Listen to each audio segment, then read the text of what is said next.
In the future, in the long run, the Toronto housing market will go up and up and up. The rental market, again, up and up and up. So basically, the people that cannot afford to live anymore in Toronto, they have to go up in the suburbs, far away from Toronto, to relocate. And the people that can afford, they can stay in Toronto.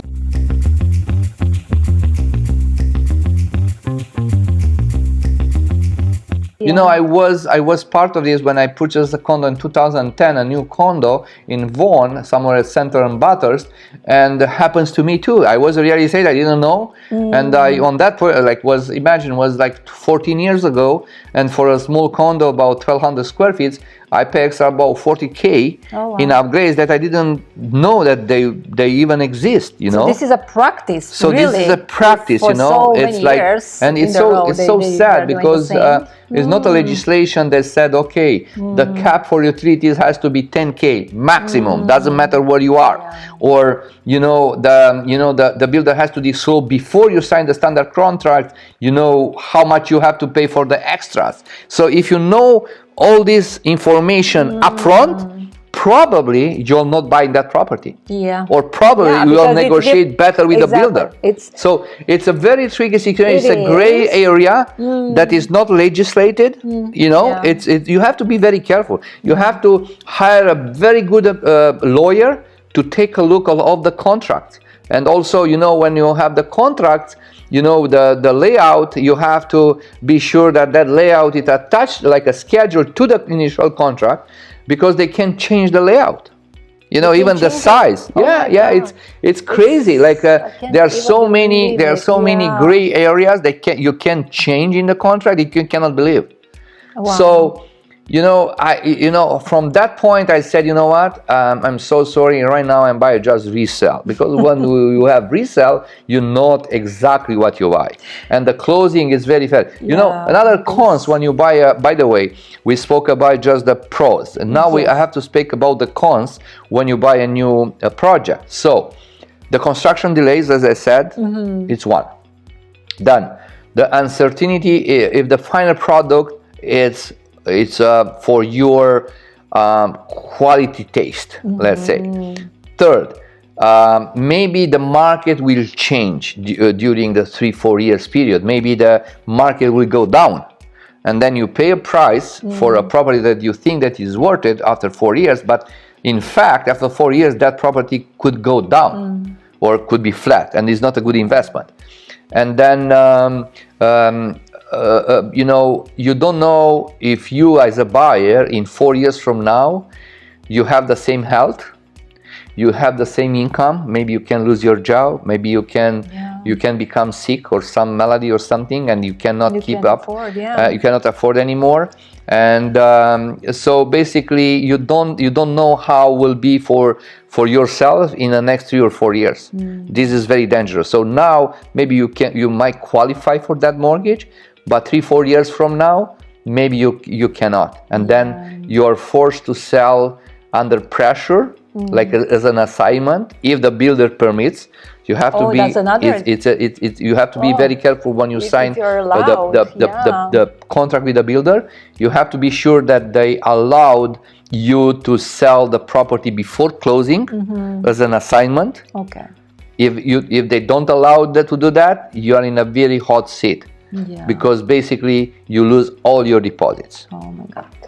Can we talk about prices in Ontario? If you can tell us about the predictions, different sources, maybe what you can tell about this. Okay, sounds great. So the prices on real estate market, housing in Ontario, as I said on the previous statement, that 2023 was the bottom. You know, all the economists said that it cannot go lower than that. So they were the lowest volume sales in housing since 2001. Oh, yes. So it was the worst year in this century, in 21st century. Yeah. You know, based on the house volume sales. Now, the supply and demand factors that are expected to have conflicting effects. So, on the one hand, the high mortgage rates are suppressing demand, But on the other hand, the rapid population growth is pushing forward, and new construction isn't keeping the pace. So basically, every year they're coming around 400,000, immigrants, legal immigrants in Toronto, but the builders, they cannot cope with that demand. Okay. So it's very interesting. So the high mortgage rates keeps the demand low, but on the other hand, the huge immigration will pushing forward. Yes. So now that affects the prices and depends exactly. where the. So now what's going to happen is, as you can, we know that London, Tokyo, New York, for example, big cities, the prices are crazy at the moment. Yes. The Toronto will follow the same route. So because of, huge immigration and huge demand for housing in the future, in the long run, the Toronto will be the Toronto housing market will go up and up and up. The rental market again up and up and up.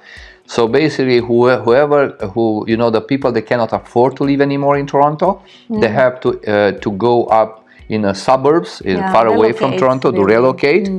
And the people that can afford, they can stay in Toronto. So in the long run, it's a steady growth process. In a short run, right now the people are struggling, and maybe you can, if you're a buyer right now, wanting to buy something to enter the market, now it's a good time to buy.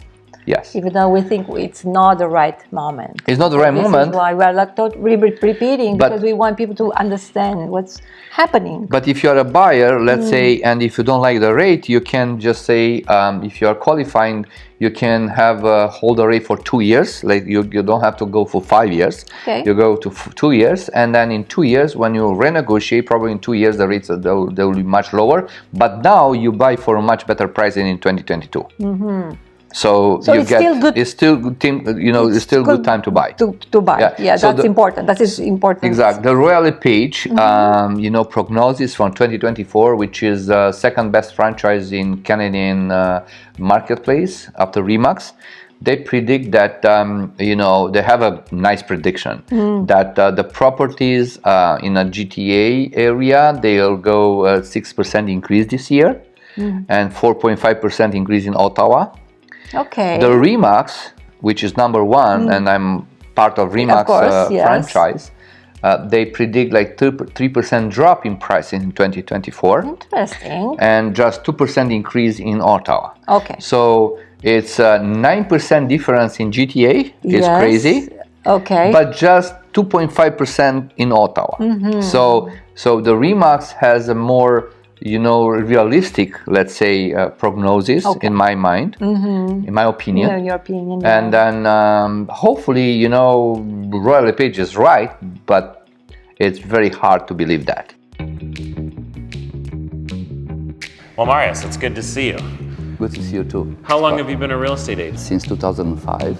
Yes. So almost 18 years. 18 years. Listen, you work so hard. You're top 100 agent worldwide, which is fantastic. Congratulations. Thank you so much, Scott. And you don't just help people sell or buy homes. You do the whole pack. How do you know what to do to a house in order to increase its value? I learn from you.